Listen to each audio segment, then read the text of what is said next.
सुपौल जिला में बड़ा नौ हादसा हो जाता है और वह नौ हादसा इतना तेजी से फैलता है कि बिहार में भूचाल मचा देता है।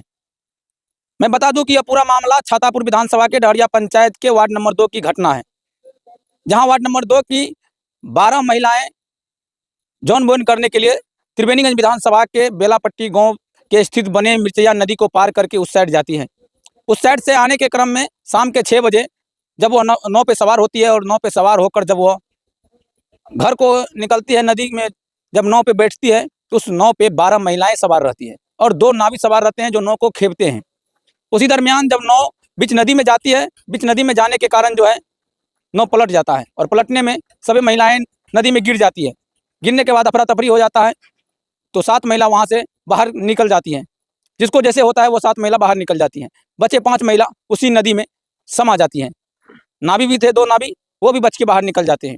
जैसे यह खबर हमारे चैनल पे चलने के साथ वीडियो वायरल होने लगी और वायरल होते ही जैसे ही छातापुर विधानसभा के विधायक माननीय मंत्री पीएचईडी मंत्री नीरज कुमार बबलू जी के कानों में यह खबर पहुंची कि उनके विधानसभा क्षेत्र में इतना बड़ा नौ हादसा हो गया है, उन्होंने न आगे देखा न पीछे, आनन फानन में पूरी टीम के साथ पीड़ित परिवार के यहाँ पहुँच गए और पीड़ित परिवारों से मिले और मिलने के तुरंत बाद उन्होंने फिलहाल 50-50 हज़ार रुपये की आर्थिक मदद भी किए थे और एक जो सब मिला था उस रोज उसको जो है 4 लाख का चेक दिए थे। फिर 2 दिन उपरांत यानी आज फिर बिहार सरकार के पीएचईडी मंत्री नीरज कुमार बबलू जी डहरिया पंचायत के वार्ड नंबर 2 में आए और आए तो आज 3 महिलाओं को उन्होंने 4-4 लाख रुपए का चेक उन्होंने दिया। उतना ही नहीं, वहाँ पे जो मलाह समाज के कुछ लोग थे जिन्होंने नाव डूबने के बाद काफ़ी देर रात दिन एक कर दिए थे रेस्क्यू करने में, ग्रामीण रेस्क्यू करने में, तैरने में, उन्हें भी सम्मानित किया। 33 लोगों की टीम थी जो नदी में समाये लोगों की रेस्क्यू कर रहे थे, उन्हें भी सम्मानित करते हुए 30,000 रुपये उन्हें भी दिया। उतना ही नहीं, एक महिला थी गौरी देवी जो अपना साड़ी फेंक कर एक महिला को बचाई थी, उन्हें भी सम्मानित किया और 2,000 रुपये का पुरस्कार उन्हें भी दिया। अब सोच सकते हैं बिहार सरकार के पीएचईडी मंत्री इस प्रकार से लगातार अपने विधानसभा क्षेत्रों में आते हैं और जनता को देखते रहते हैं, फिर भी आए दिन विवाद में उन्हें विपक्ष के नेता घेरते रहते हैं। उतना ही नहीं, जब यहाँ बबलू सिंह पहुँचे पीड़ित परिवार से मिलने तो पीड़ित परिवार ने ये भी साफ कह दिया कि सर यहाँ पे जो वेपर लाइट है वो नहीं है, हम लोग अंधेरे में रहते हैं। मंत्री जी ने आश्वासन दिया कि वेपर लाइट भी यहाँ लग जाएगा। फिलहाल एक वेपर लाइट लगा हुआ था तो मंत्री जी ने देखते हुए इशारा किया कि एक वेपर लाइट तो लगा हुआ है, मैं और भी वेपर लाइट लगाने का प्रयास करूँगा। मैं दिखाने का प्रयास कर रहा था किस प्रकार से यहाँ पे बड़ा नौ हादसा हुआ और होने के बाद बिहार सरकार के पीएचईडी मंत्री आए और ग्रामीणों को आश्वासन दिया। हालांकि वो बोले कि मैं तो लौटा नहीं सकता जो 5 महिलाएं डूब गई, लेकिन यह ईश्वर का देन था, हो गया।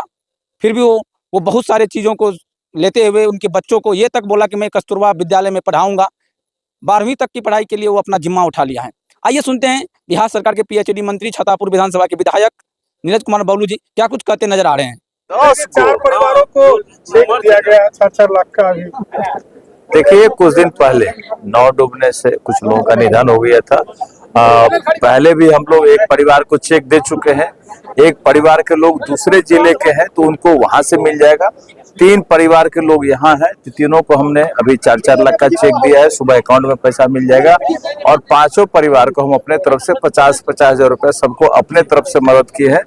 और इन लोगों का डिमांड था कि पानी पीने के लिए चापाकल की आवश्यकता है तो 4-5 चापाकल लग गया है और बाकी जो भी आवश्यकता होगी इनके तमाम आवश्यकता को हम लोग पूरा करने का प्रयास करेंगे। बाकी सरकार विकास का काम कर रही है, कुछ लाइट वाइट वेपर का डिमांड है, ये सब भी करेंगे।